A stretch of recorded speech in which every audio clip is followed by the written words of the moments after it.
dia só para eles. Vocês acreditam? Na semana que vem, o dia 20, é considerado o dia dos negros, do respeito aos negros. Porque nós precisamos respeitar muito, porque sem eles, sabia que o nosso país não seria como ele é hoje? O Brasil teve muita ajuda dos negros para chegar a ser grande como ele é hoje. Sabia? Não? Vocês sabiam que os negros eram trazidos de lá da África? Num navio, muitos dias no navio para chegar aqui. Não eram 10 anos, mas eram bastante tempo no navio. 4, 3 dias, semanas, né? Muitos meses dentro de um navio. Alguns até morriam de fome ou doentes. Tristeza também. Tristeza uma doença também. Chamada banço, que acometia aqueles negros, muitos morriam de tristeza. Quando eles chegavam aqui, eles tinham que trabalhar muito, sabia? Até não aguentar mais. E se eles não trabalhassem, sabe o que aconteceu com eles? Iam morrer de fome. E eles até, eles apanhavam se eles não trabalhassem, sabia? De chicote. É justo fazer isso? Sabe por que faziam isso? Só porque a cor da pele dele não era igual à da nossa. Amanda, tem uma coisa que eu acho que eles não sabem. Vocês sabiam que os negros que vieram pra cá eram negros muito habilidosos? Eles sabiam trabalhar com metal, faziam armas de guerra. Eles cultivavam a terra também. Vocês sabiam que a agricultura dizem que nasceu na África? E sabia que esses negros eram muito inteligentes. Eles conheciam o cultivo da terra, sabiam como preparar as coisas. E vocês sabiam que no Brasil tinha uma coisa chamada engenho? Sabe? Engenho. Olha que palavra. Vem de engenharia. Então o engenho era uma coisa muito complexa. Tinha que ser muito inteligente para saber trabalhar no engenho, porque tinha que ter o ponto da garapa, saber fazer o açúcar e as ferramentas. Tinham que ter as ferramentas adequadas na preparação do açúcar. Também não era qualquer pessoa que sabia cultivar a terra, plantar a cana e fazer as coisas. Os negros que vieram para cá eram muito espertos, por isso que eles foram capturados. Os portugueses, as pessoas que trouxeram os brancos para cá, eles iam e olhavam antes de trazer essas pessoas para vir para cá. Não traziam qualquer pessoa, não. Vieram poleiros, que são pessoas que trabalham com o barro. Vieram também ferreiros, pessoas que forjavam o ferro nas oficinas, para fazer armas, enxadas, facões. Vieram também, pedreiros. Eles também faziam o adobe, que é o nome que a gente chama hoje de tijolo. E esse adobe, ele era importante para a construção das casas. Não é, Amanda? Então será que esses negros, eles merecem um dia só para eles? Sim. Vocês sabiam que tem pessoas que não conversam com uma pessoa negra só porque a cor dela é diferente? É muito feio isso.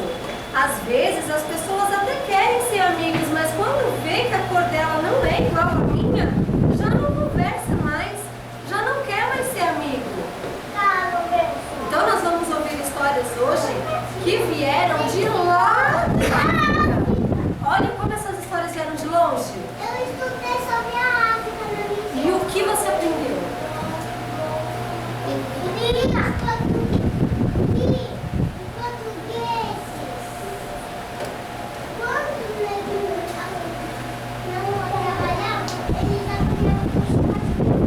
Bem forte. E até sair sanguinho, né? Eles tinham que trabalhar para produzir riquezas. Agora, eu e o Rafael vamos contar para vocês uma história que veio de lá da África. Tá bom? Falando em África, vocês sabiam que o Egito faz parte do continente africano?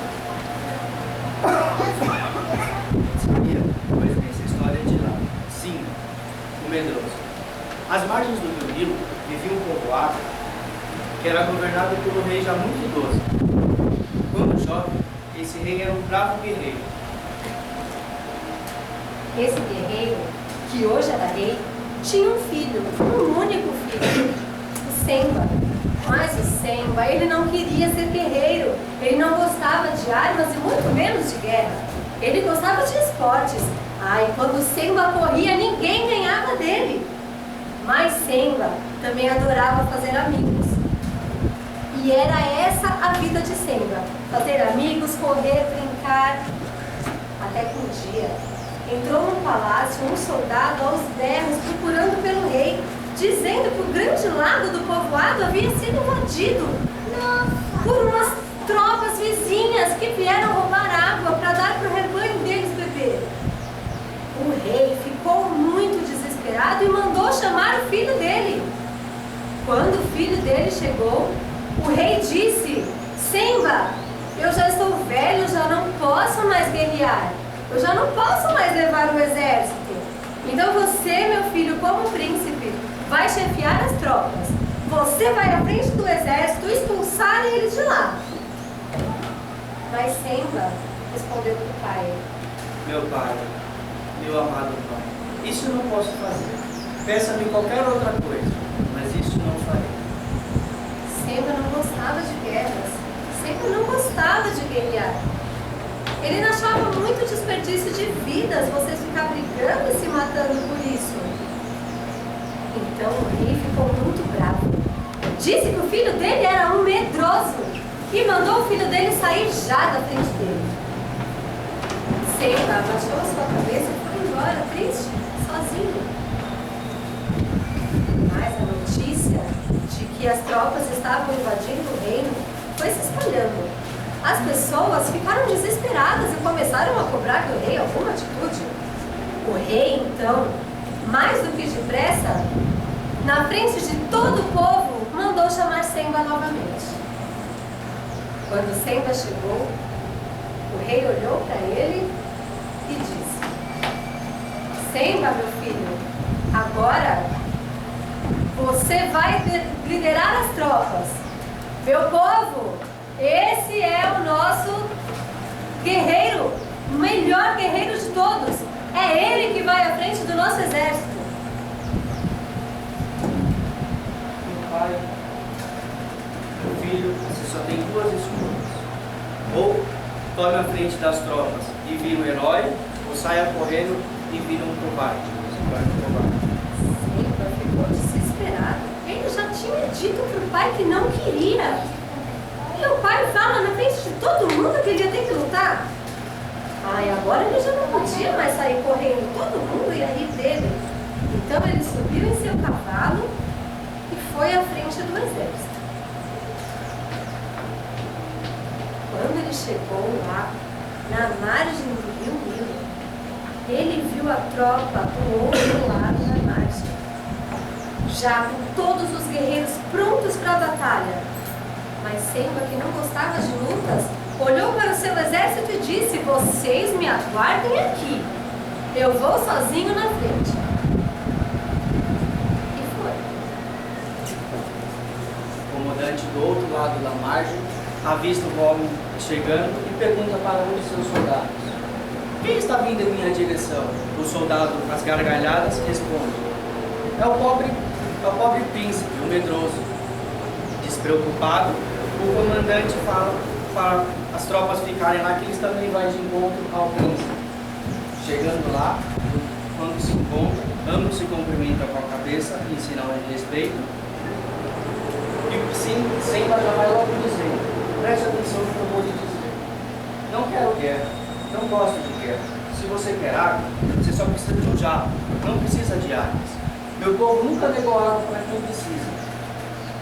Semba continua fazendo acordo com ele e faz uma proposta irrecusável. Faça um canal para desviar o caminho do rio e levar o seu povoado.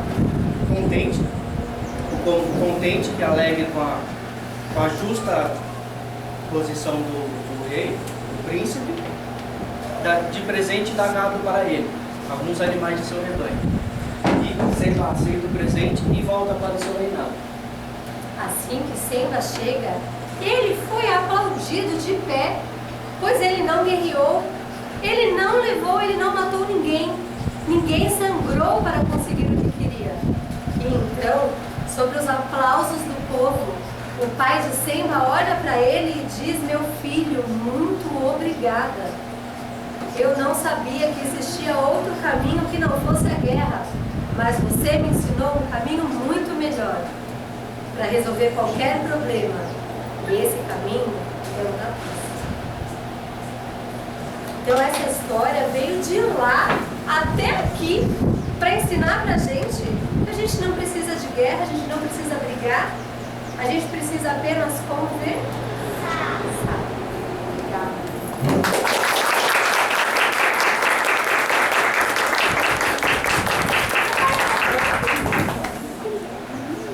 Agora vamos ler? Bom dia a todos. A história que eu vou contar para vocês veio de um país chamado Gana, lá na África. E é uma história de irmãos. Quem é aqui que tem irmão ou irmã? É? Eu sei que eu moro na outra cidade. Mora em outra cidade, mas você tem um irmão ou uma irmã? Eu tenho um irmão, primo, quer dizer, e uma irmã. Uma filha. Ah, Eu tenho 2 irmãs que moram junto comigo na mesma casa. que legal! Eu sou irmã dela. Ah, então deixa eu perguntar para você que é irmão dela. Vocês brigam muito? Brigam? A história que eu vou contar para vocês é de irmãos briguentos. São igual você. São 7 irmãos da minha história. 7 irmãos muito bonitos. Eles tinham a pele negra e lisa como Eva, um semblante forte como guerreiros. Mas eles davam muito desgosto pro pai deles, que já era um senhor. Ele ficava muito triste, sabe por quê? Porque eles brigavam demais. De manhã até de noite eles vinham brigar. De manhã eles acordavam e iam para a plantação. Aí um achava que estava cantando errado, o outro já ia lá e brigava, e ficavam brigando durante a manhã. De tarde eles também brigavam. Aí brigavam por causa do tempo. Um dizia que estava ventando, o outro dizia que estava quente, eles não entravam num acordo de jeito nenhum. E de noite, então, quando eles voltavam pra casa, essa briga era a pior de todas. Porque quando o pai deles colocava comida nos pratos deles, sempre tinha aquele que falava que tinha colocado mais comida no prato de um, aí eu já falava, chamava o outro de comilão, aí o outro, não, eu não sou comilão, já pegava a carne do outro, e aquela briga, aquela discussão. Às vezes, a manhã chegava e a briga ainda não tinha acabado. Não era mais comigo? Hã? Nossa vida era mais comigo do que a outra? Então, eles achavam que era, mas era tudo igual. É que eles eram brigões mesmo. E dessas brigas que deixavam o pai triste, chegou um dia de uma grande tristeza para os irmãos. O pai, infelizmente, faleceu. Faleceu, não foi não. Ele morreu. E aí os irmãos, ele já era o senhor. Os irmãos ficaram sozinhos. Mas o chefe da tribo chamou os irmãos para conversar. O pai da minha avó faleceu. Ah, então, é triste. E o pai do meu pai tinha vindo para o hospital. Ele ficou 12 dias lá. 12 dias. Mas deu tudo certo? Mas ele sempre sobreviver. Porque o meu pai é 6 meses também, Então, voltando à história dos irmãos, eles ficaram unidos e o chefe chamou. E o chefe era muito bravo. E ele foi logo falando: meninos, o pai de vocês deixou uma herança. Falou e herança já começou a briga. O mais velho já falou: é tudo meu. Eu sou o mais velho. Não. Mas um falou: é meu, eu sou o irmão caçula. E o do meio falava: não, claro que não, eu era o irmão. Mas preferido, o melhor, eu vou ficar com tudo. E o que era uma discussão já virou briga, aí já virou soco, pontapé, eles começaram a rolar no chão. aí o chefe pode parar com isso. O chefe era muito soldado. Vocês só vão receber a herança em partes iguais se vocês conseguirem transformar fios de seda. É um tecido bem fininho, bem macio. Levezinho. Vocês só vão ganhar essa herança se transformar a seda em ouro. E tem que ser até a lua chegar lá no céu. E tem mais.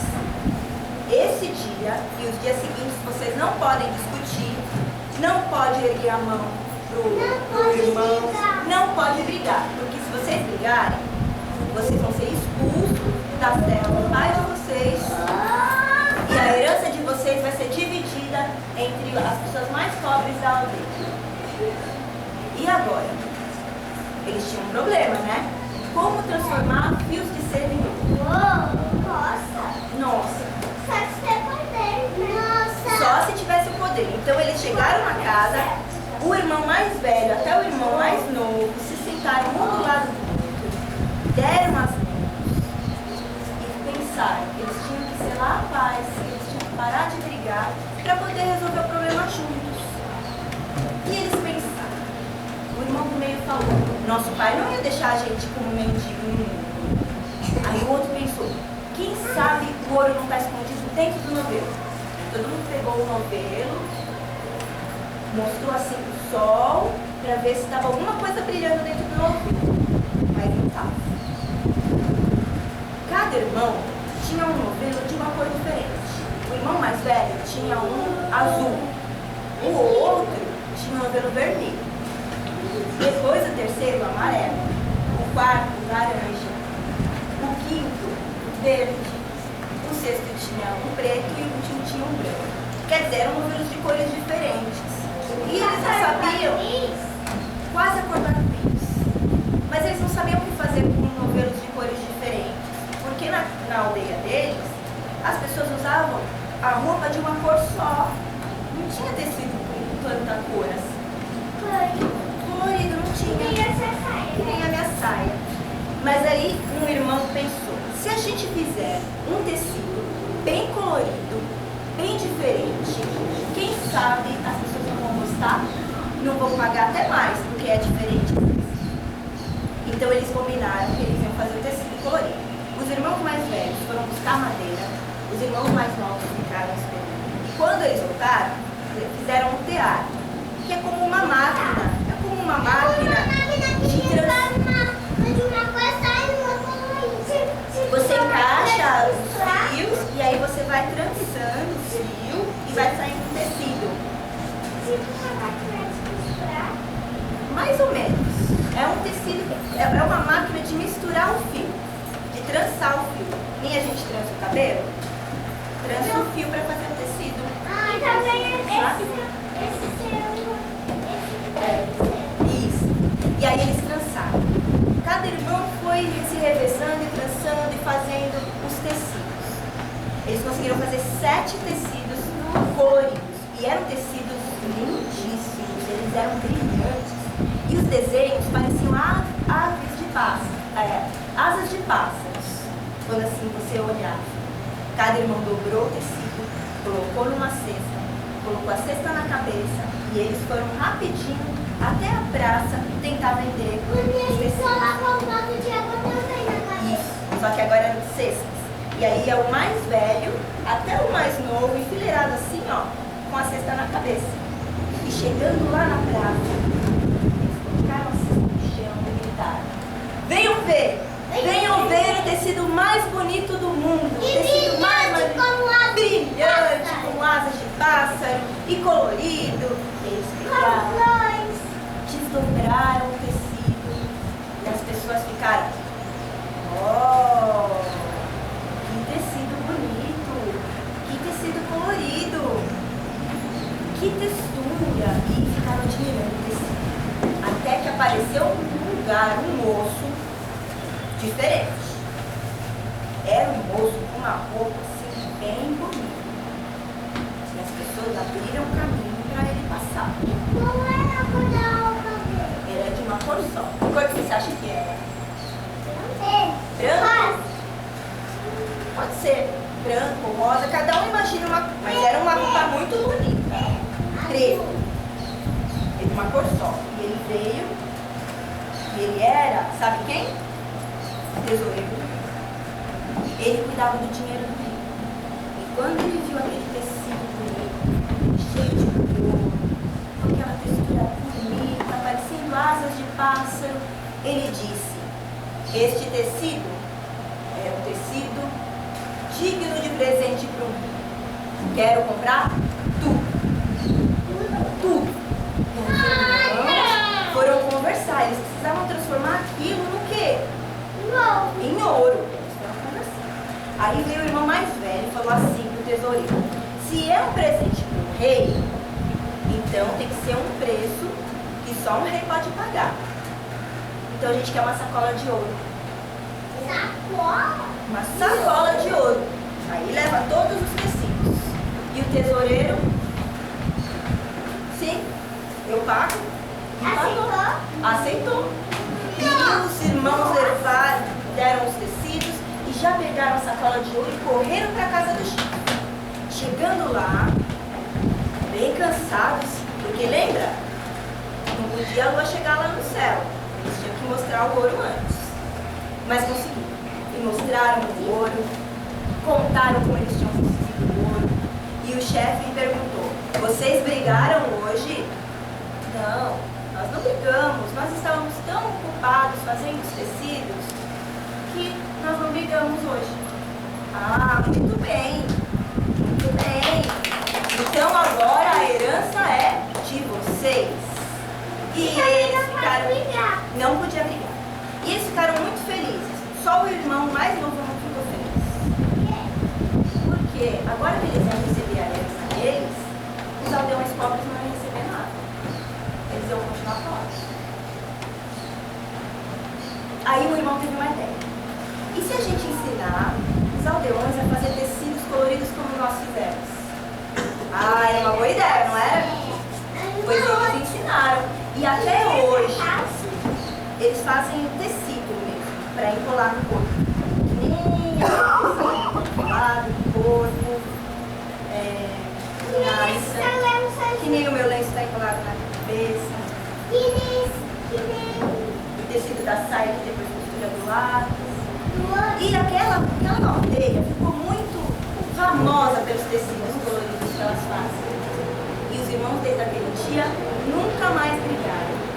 Eram diferentes, tinham suas qualidades e seus defeitos, mas eles aprenderam a conviver juntos e a mais. E foi essa história.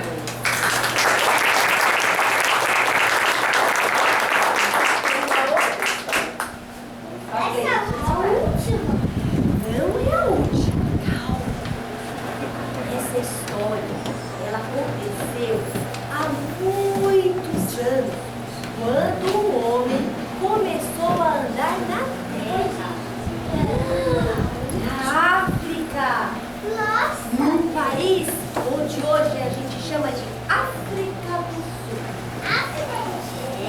Lá habitou um casal. O homem se chamava Zenzele e a mulher se chamava Manzandala. Eles eram muito felizes. Moravam numa aldeia com seus muros. Uma aldeia é um lugar pequeno, cercado, escanteado. É um lugar menor, como se fosse um bairro. A aldeia é como se fosse um bairro. Como se fosse um bairro. O bairro daqui. Aí, Zenzele, ele esculpia em madeira. Ele pegava qualquer pedaço de madeira, tomava forma na sua mão. E ele gostava de entalhar animais. Na aldeia, ele era conhecido como mestre entalhador. Manzandala ficava em casa, cuidava das crianças, da casa, da comida, de tudo. E nas horas livres, ela gostava de fazer pinturas coloridas nas paredes. Eles teciam cestos. Sim, eles teciam cestos, eles curtiam couro, terra para plantar e nas horas de folga, nos finais de semana, levavam as crianças para a praia. Uhul! Eles iam para a praia. As crianças brincavam na areia, corriam livremente e sentiam a brisa do mar. Uma noite de luar, quando eles estavam ao redor da fogueira, conversando sobre o que tinha acontecido durante o dia, as crianças chegaram para Manzandala e disseram: mamãe, se fornar, mamãe, queremos que a senhora nos conte histórias. Manzandala parou, pensou, não conhecia nenhuma história. Conversou com seu marido, conversou com todos os vizinhos. Ela podia inventar uma história. Ela não sabia. Aí Ela ela podia inventar uma foi história. até o vento e ficou ouvindo o vento.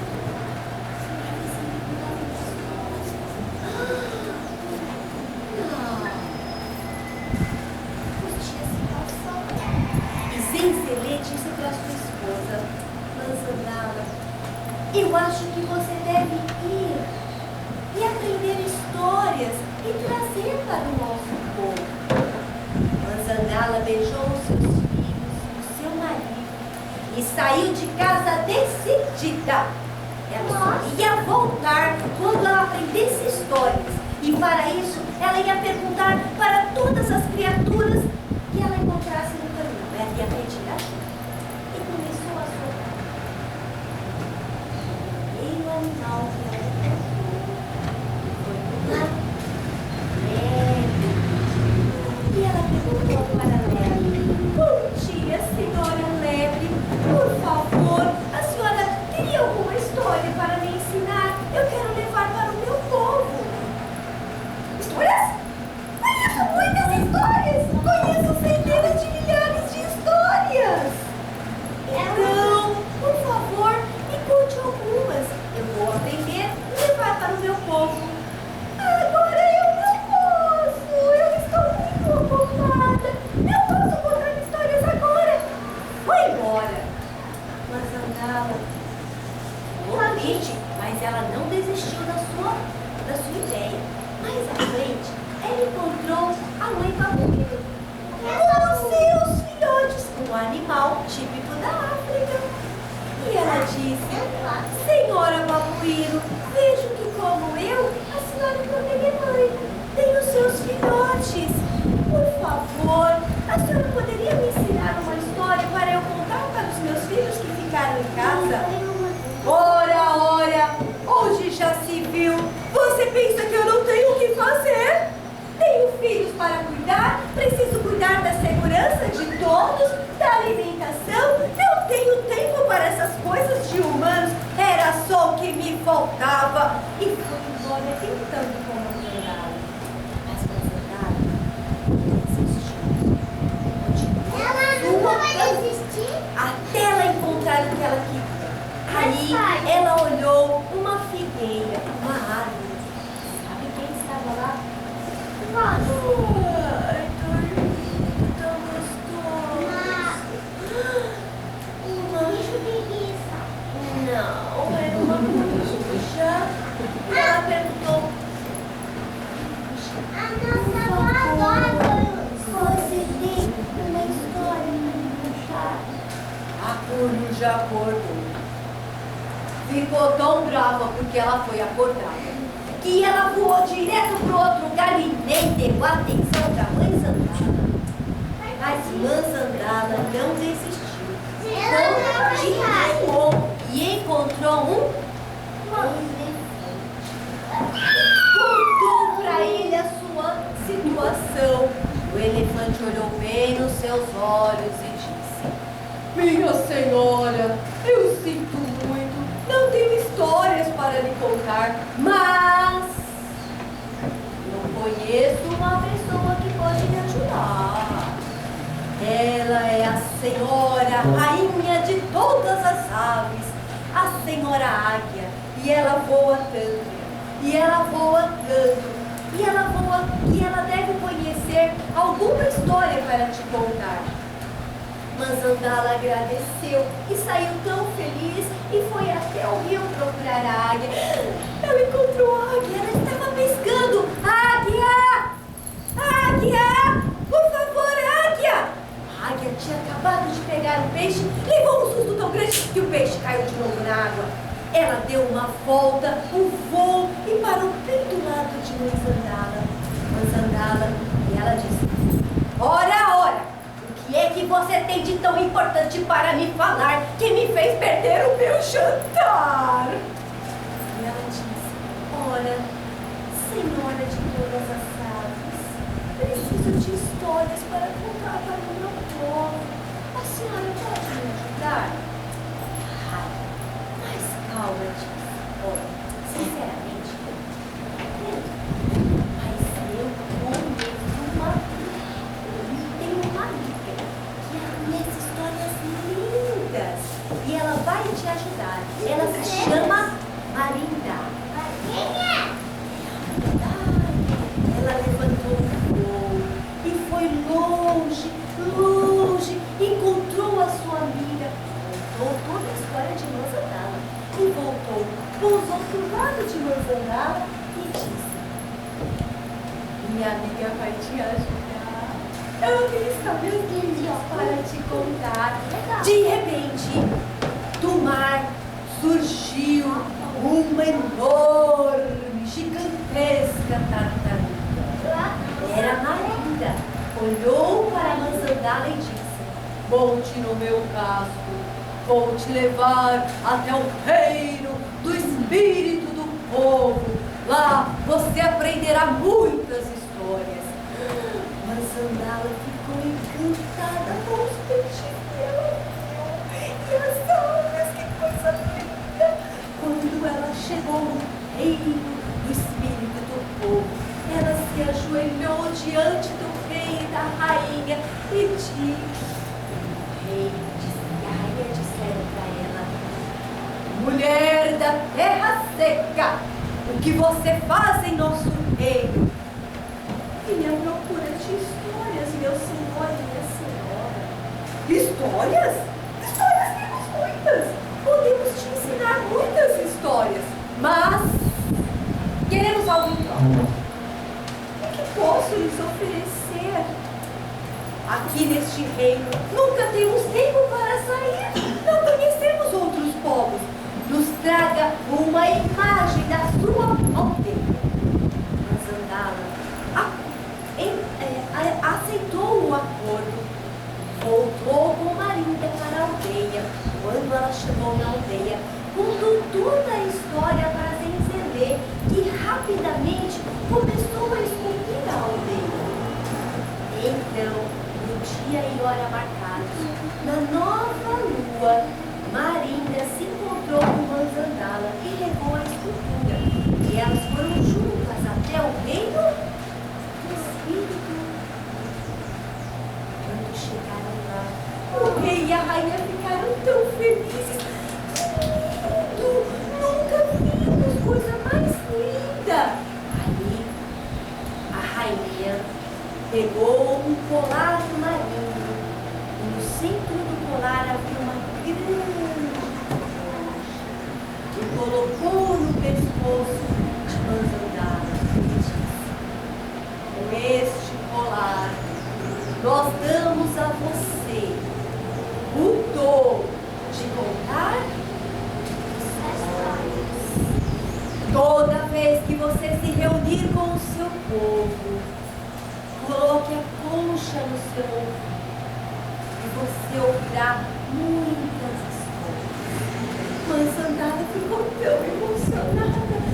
Finalmente ela tinha conseguido o que tinha ido buscar. Voltou com Marinda para a aldeia e as pessoas já estavam esperando por ela. Aquela noite de luar, quando estava naquela noite diante, todas as noites, Manzandala tinha uma história para contar.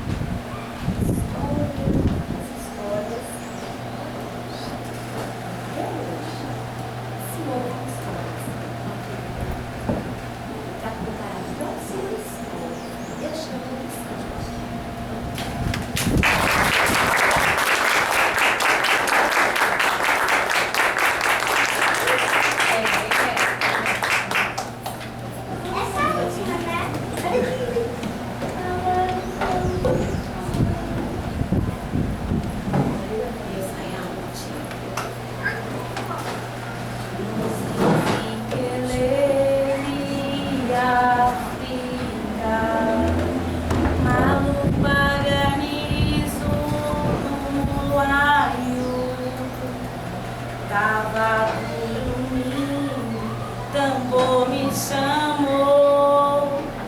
Oh, sim, Ziquelela. A história que vou contar hoje é uma história de Gana. Gana é um país do tamanho do estado de São Paulo. Gana é Brasil. Gana faz fronteira com Burkina Faso. Benin fica perto da Nigéria, do Níger e do Mali. Naquela época, Gana pertencia à Inglaterra e tinha o nome de Costa do Ouro, como Costa do Marfim e Costa dos Escravos. O triste nome do litoral do Benin. São nomes bem fáceis de entender. Aconteceu em 1950, ano em que o Brasil estava inaugurando o estádio do Maracanã, lá no Rio de Janeiro. Ano em que o Brasil quase ganhou a sua primeira Copa do Mundo. Nesta época, muitos países na África estavam sob o domínio de países europeus. E Gana era colônia da Inglaterra. Quem me contou essa história foi Kofi, que se chamava assim porque nasceu numa sexta-feira. Kofi era irmão de Koji, que tinha esse nome porque nasceu em uma segunda-feira, e de Batu, que recebeu esse nome porque foi a quinta criança a nascer naquela família. Kofi era um menino pretinho, que nunca tinha visto em toda a sua vida um menino que não fosse pretinho igual a ele e a sua gente. Kofi não conhecia as pessoas brancas. Ele vivia com sua gente em uma aldeia, uma pequena aldeia. O pai de Kofi caçava, pescava e trabalhava com ferro, forjando ferro em uma oficina de ferreiro. Ele fazia armas e outros objetos de metal. A mãe de Kofi lavava roupa no rio, cuidava da casa, fazia comida, limpava o peixe e cuidava da família. Kofi e seus irmãos estavam sendo preparados para serem trabalhadores, mestres, guerreiros, ou que o grande deus Oriname determinasse para a vida deles, sempre ouvindo os conselhos dos mais velhos, pois segundo a tradição, os mais velhos que viveram mais, sabem mais. Kofi era um menino que sempre ouvia as orientações dos seus mestres. Kofi sabia que muito longe dali vivia uma gente muito diferente, uma gente estranha, e Kofi ouvia histórias às vezes assustadoras sobre aquela gente. Diziam que os meninos e meninas daquela gente tinham cabelos amarelos como a grande juva de girafa, ou que eles tinham uma pele tão clara que parecia um milho antes de madurar. Kofi ouvia mais, que a pele daquelas pessoas parecia a pele das aves quando perde as penas e plumas. As histórias não eram nada boas. Kofi ouvia ainda a pior das histórias, que aquela gente eram filhos e filhas, netas e netos do fogo. E quando se zangavam, a pele deles ficava tão vermelha quanto o ferro em brasa da oficina do ferreiro. Kofi sabia que não se podia tocar naquela gente, porque diziam que a pele deles queimava feito brasa e você poderia sentir uma dor terrível. Era de morrer. Um dia, eram histórias que o Kofi ouvia porque ele não conhecia aquelas pessoas. Mas não era de verdade, eram só histórias. Ele não conhecia aquela gente, ele só ouvia e imaginava na cabeça dele. Então um dia, na aldeia de Kofi, quando o sol ainda nem tinha nascido, Kofi acordou e ouviu que as pessoas estavam apavoradas. Crianças corriam de um canto para o outro sem direção. As mulheres corriam a fechar as portas e os guerreiros iam buscar suas armas. E não era para menos. Kofi tinha visto, no meio do grande rio, uma enorme embarcação. Mas era tão grande que mal cabia no rio que margeava. Era um barco, a aldeia de Kofi. Então, foi o pai de Kofi, que era o líder daquela gente, que tratou de botar ordem na confusão. Calma, minha gente, os estrangeiros são amigos, vieram apenas nos conhecer. O pai de Kofi aproveitou que todos estavam reunidos e chamou então o velho Manu. Diziam que o velho Manu havia lutado na guerra na Inglaterra. Todos sabiam que o velho Manu tinha sido um ex-combatente junto com as tropas do rei George, e por isso ele sabia falar o inglês, que era a língua do estrangeiro. Então, o velho Manu primeiro se dirigiu ao estrangeiro, o líder deles, ouviu o que eles tinham para dizer e contou ao pai do Kofi, que era o líder daquela gente. O pai do Kofi ouvia tudo e retransmitia ao seu povo. Todos estavam quietos, ninguém falava nada. Só Kofi não ouvia nada. Kofi tremia, sentia muito medo, estava apavorado. Diante dele tinha um menino estranho. Era um menino com os cabelos amarelos como a juba de giata. Kofi sentia tanto medo que tremia demais. O engraçado é que Kofi começou a perceber que o menino do outro lado também parecia assustado e tremia como ele. O Kofi pensava, será que ele queima? O Kofi pensava, será que a pele dele é como a pena? É como os pássaros que perdem suas penas e plumas? Será que as bochechas dele vão ficar tão vermelhas quanto as brasas da fogueira? E se eu tocar nele, será que eu vou me queimar? Mas o Kofi era um menino forte e valente, e ele havia sido treinado para ser um guerreiro. Então Kofi tomou uma decisão, deu um passo à frente e agarrou com força o braço do menino. Ué, não queimou? Pensou Kofi, a pele dele não queima. O menino branco, de pele clara, que também estava tão gelado quanto Kofi e tinha os olhos arregalados de medo, o menino tocou o rosto de Kofi e examinou a ponta dos dedos. Pensou na língua dele. Ué, não solta a tinta. Então, os meninos se olharam e perderam o medo. Estava desfeito o engano. Os dois, então, deram as mãos como sinal de amizade. Depois foram jogar futebol. 7 anos depois daquele encontro, o país de Kofi se tornou independente da Inglaterra e deixou de se chamar Costa do Ouro. Recebeu o nome de Gana, em homenagem a um grande império que havia existido há 700 anos. Kofi cresceu e foi estudar na Europa para aprender coisas diferentes, ver coisas diferentes e depois voltar para ajudar seu povo.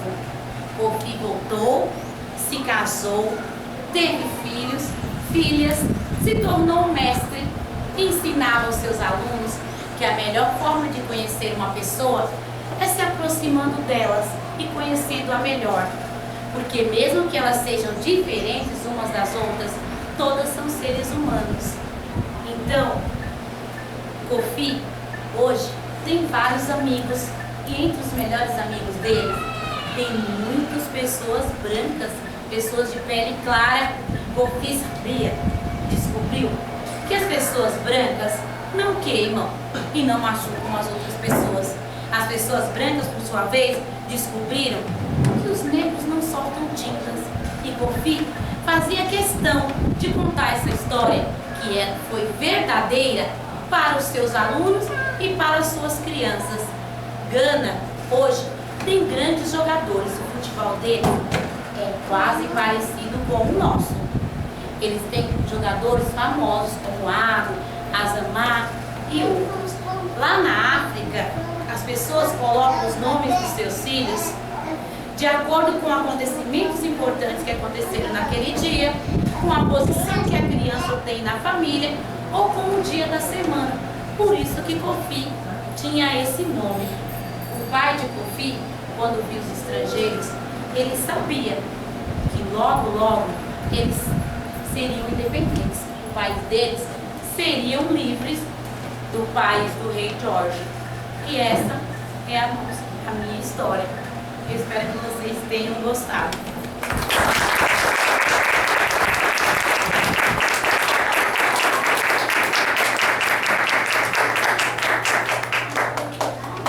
Agora quem contou foi a Cleide, né, Cleide? Falou o seu nome? Para encerrar a história, nós temos que falar a respeito de tudo que nós, os nossos descendentes, devemos aos descendentes dos negros. Porque hoje, no dia 20, existe o Dia da Consciência Negra, que é uma coisa bem pequena, perto de tudo isso. E esse mito que ela acabou de contar fez com os negros e com pessoas que eram diferentes. Então, eu acho que nós, descendentes desses senhores, que tanto fizeram mal aos negros, nós temos por obrigação fazer com que os nossos descendentes respeitem a cor da pessoa. É só isso. Encerramos o nosso dia de hoje. E que respeite todas as pessoas, independente da sua origem, das suas cores, do modo como elas se vestem, como elas são, porque são todos seres humanos. E assim, como seres humanos diferentes, é na diferença que a gente aprende, é na troca que nós aprendemos. Essa história do Kofi é uma história que aconteceu de fato, verdadeira, nessa época de 1950. O nome do personagem foi mudado, mas hoje ele é um mestre, um griot, um contador de histórias. Então, de fato aconteceu em Gana. E outras histórias parecidas como essa. Assim, muitas vezes, quando você não conhece o outro, você cria ideias acerca do outro. Isso foi o que aconteceu na nossa história. Isso aconteceu com os negros, aconteceu com os indígenas e com outros povos. O medo do desconhecido e por ignorância, por ignorar o que o outro tem, nos levou a fazer atrocidades com outros povos. Mas assim, como nós acreditamos, como todos aprenderam do modo errado, nós podemos reescrever a história. Não dá para apagar o que foi feito, né? Ninguém vai vir e fazer uma cobrança, porque eu não fui escravizado por nenhum branco e também eu não conheço nenhuma pessoa que somente foi. Nós não queremos apagar o nosso passado, nós temos o direito de reescrever uma história com valores, e conhecer os nossos valores, conhecendo quem foram esses povos que vieram para cá, foram povos com valores, que tinham conhecimento e que ajudaram a construir a nossa sociedade, que é uma sociedade linda, maravilhosa, e nós não devemos nada para nenhum outro país, para nenhuma outra cultura. Podem acreditar.